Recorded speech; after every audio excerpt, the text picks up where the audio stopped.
Hello, beautiful manifestors. It is Olivia Grace, and I am back with another video for you guys. And in today's video, we're going to talk about 3 manifestation hacks to help you manifest quicker. So yeah, this is going to be a quick video. I'm intending that it's a quick video. Just get straight to the point. Before we do get to the point, I am Olivia Grace. This is the Master Manifestors channel. Here I teach manifestation, law of assumption. I like to deep dive into the topics of manifestation so that if you guys are having trouble, then you can find out why and how to fix it here. So I do have a couple of groups that I am doing next month in October. One is the Light of Love, which is a specific person or love manifestation group coaching. So you guys can check that out on my Stan store. That link is in my description. I'm also doing a Business Divine group coaching, which is for quantum leaping in your business. So if you guys are interested in that, that's also another group coaching. You guys can check that out on the Stan store, okay? And I'm also hosting a fall retreat. So I'm having a few women. We're gonna meet at an Airbnb, stay there for a couple of nights, have some food, have some community, do some quantum jumping, do some live coaching, all that good stuff and more. So if you're interested, you guys, there's just a few spots left, so you guys can let me know. That info is also on the Stan store for you, okay? So yeah, other than that, let's get started. My cat is like playing with my charger and playing with me, so if I'm looking down, that's what I'm looking at. But let's jump into the video, okay? So number 1, a nice hack when it comes to manifesting faster is to change your identity, okay? Instead of trying to manifest a thing, manifest the identity of the person who has that thing, right? Actually, another even side note is if you feel like you can't manifest the identity of the person who has it, manifest the identity of the person who it's easy to manifest that identity, right? Or the person who's easy to manifest that thing, right? So when it comes to changing your identity, or even you can liken this to getting into a state, right? You're gonna ask yourself, what if it were true? What if I was the version of me that had this thing? How are they thinking, feeling? What are they acting as? What is their thoughts like, right?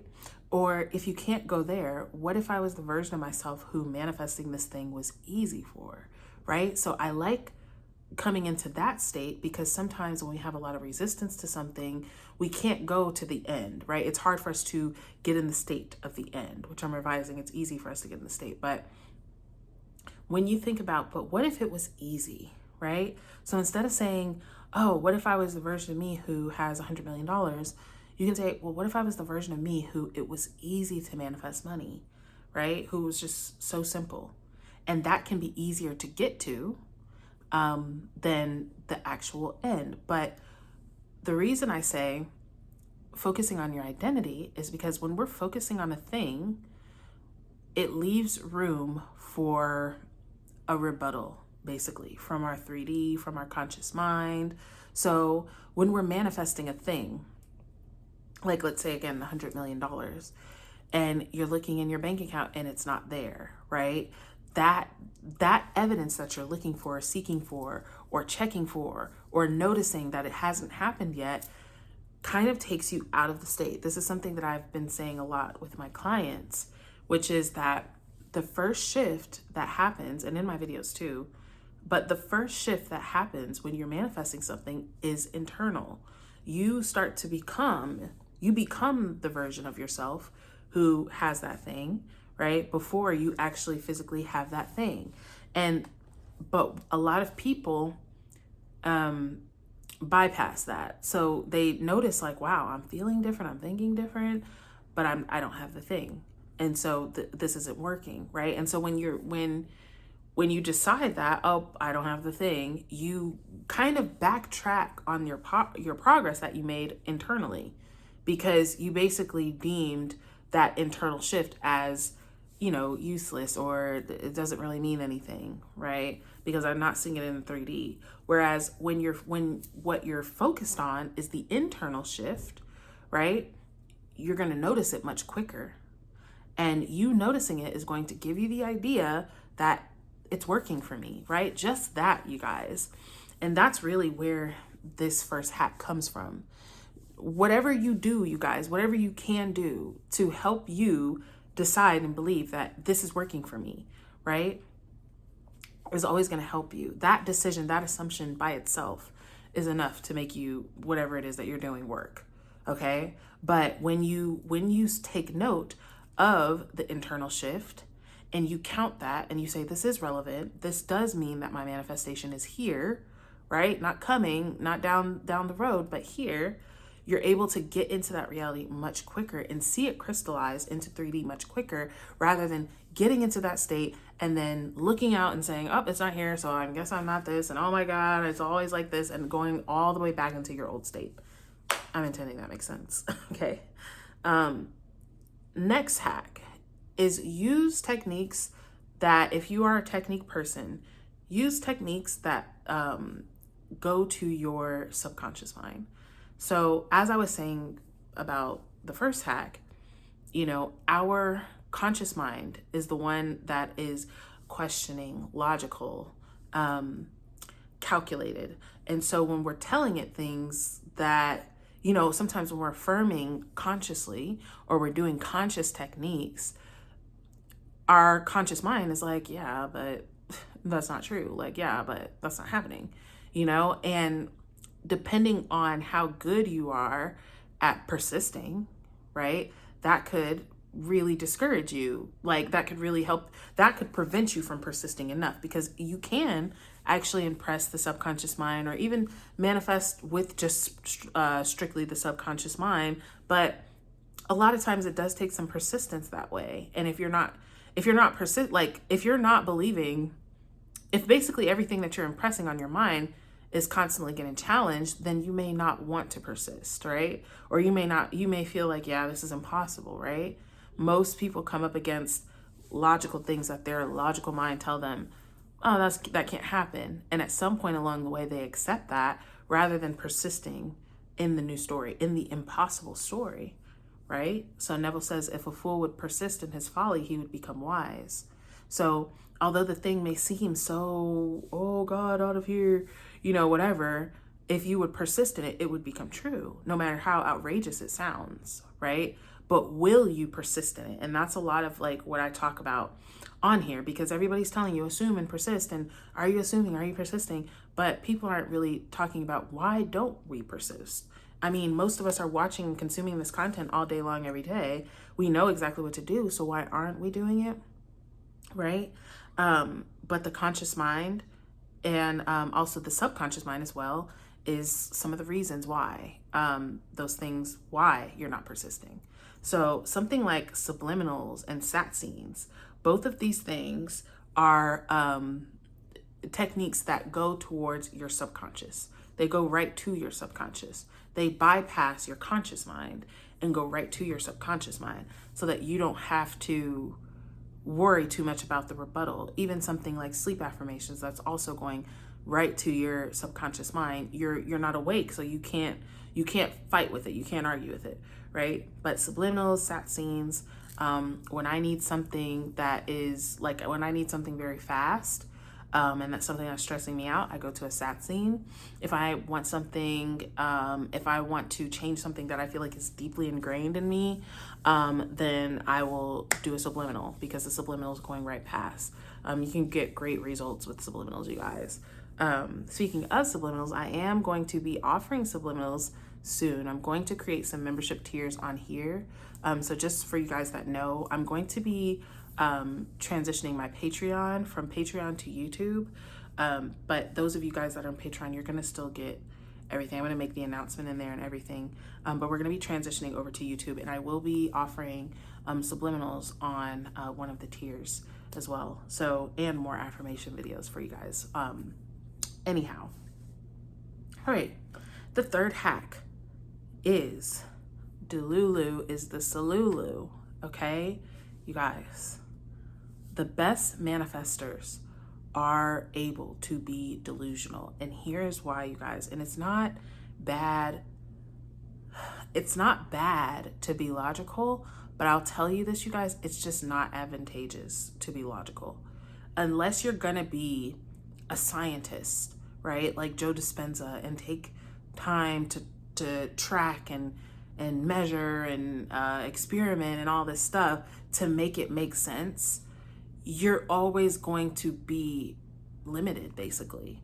The smartest, most genius scientist on earth right now just doesn't know shit when it comes to what God knows. And that's just the truth.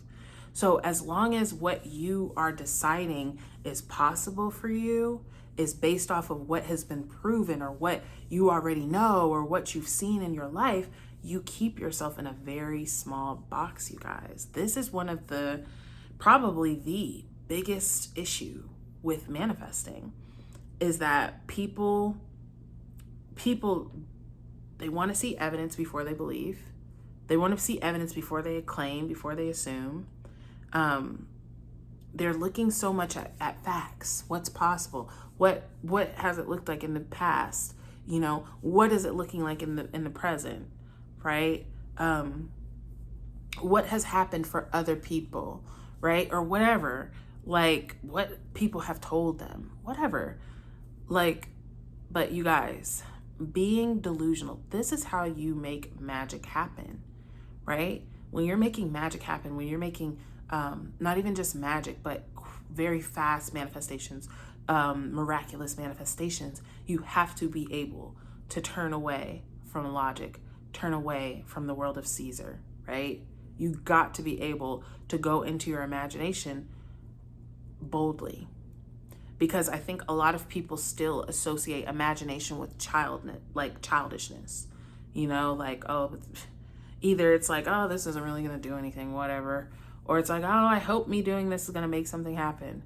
But it's never like, I'm accepting that this is real. I'm accepting that because my imagination is reality, that because I'm doing this visualization, I'm doing this sat scene, I'm doing this whatever, I know that this thing is true now. This thing is true now, right? So being able to, or, you know, everybody gets discouraged from no movement in the 3D, right? Or it's not looking like anything's happening. And I get it, you know, but if that's not what you want to experience, that can't be what you persist in. You have to tell a new story, you guys. Always ask yourself, what story am I telling about myself, my life right now? Who am I conscious of being right now? You know what I mean? So many people I talk to say, I tried this, I did that, I've done this already, right? But you're doing it you're doing it from the state of, I'm doing this thing to make something happen that hasn't happened. And if you're doing it from that state, then what you're conscious of being is the one that doesn't have it. So realize that the law of assumption, and then I'm going to go, but the law of assumption is accepting something as a fact, not saying something until maybe you believe it, not saying something until maybe you see it. The law of assumption, not the law of YouTube, the law of assumption is accepting something as a fact. The moment the desire comes upon you is accepting, this is mine now, this is true, right? This is mine, this is true. Regardless of what I'm seeing or not seeing, this is what I'm deciding. That takes a lot of delusion. It takes a lot of boldness to boldly assume, right? That this thing that you have no evidence of, no logical reason to believe that it could be yours, that you're assuming that it is. It takes a lot of gumption to do that. But that is the way. Realize that time is not a thing. Time is what you create it to be. You believing that this thing has to take a long time is what takes it a long time. So when you're realizing that the only moment is now, the only time is ever now, this is the only moment you'll ever find yourself in is now. So there's no other moment for your desire to be done other than now.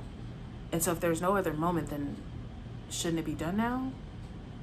It must be. And that takes a real detachment, and I won't even say detachment, but it kind of is. I'm not even going to censor it.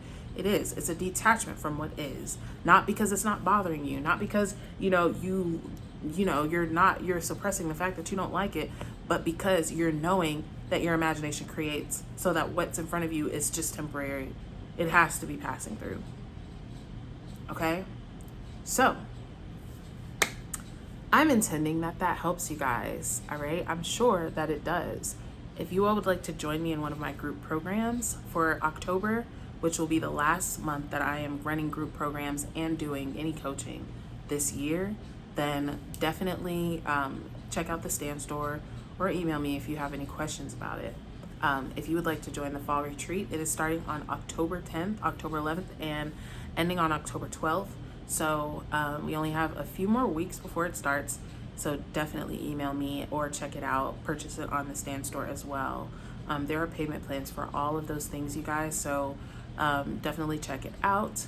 Other than that, I'm sending you all infinite love. I'm intending that this prospers you immensely.